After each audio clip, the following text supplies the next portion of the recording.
Hello बच्चों, let's read the question. Two balls are thrown simultaneously in air. The acceleration of the center of mass of the two balls in air is equal to blank. So बच्चों, question को हम refer कर सकते हैं 11th NCERT part 1 page number 148 पर. तो इसका example ले लेते हैं हम. Let this be the horizontal level, और इसको हम मान लेते हैं ग्राउंड, जहां से हमने दो बॉल्स को एक समय पर एक साथ एयर में थ्रो किया है. तो मान लेते हैं ये है first ball and this be the second ball. Ball 1 का मास मान लेते हैं m1 and for ball 2 it is m2.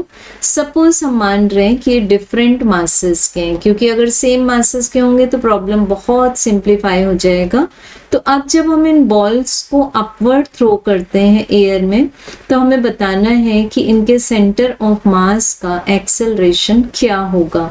सो बच्चों, पहली बात है यहाँ पर कि जब हम दो डिफरेंट मासेस को एक स्ट्रेट लाइन से ज्वाइन करते हैं तो इनका जो सेंटर ऑफ मास होगा, सेंटर ऑफ मास वो हैवी ऑब्जेक्ट के क्लोज होगा.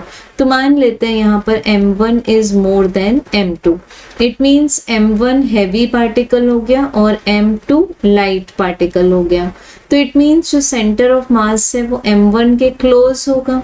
तो सिमिलरली यहाँ मान लेते हैं हम कि m1 हैवी बॉल है और m2 लाइट बॉल है.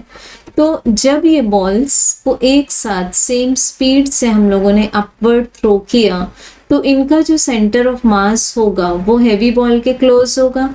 तो वो भी अपने आप में बेसिकली एक मास ही है. ठीक, उसको हम बोल सकते हैं कि वो मास ही है. तो इट मीन्स अब ये जो मास है वो भी कितना एक्सेलरेशन फील करेगा, that will be equal to the acceleration due to gravity. It means small g.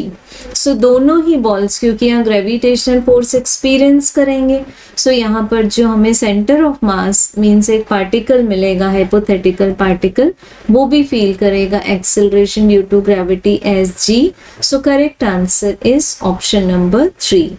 Thank you.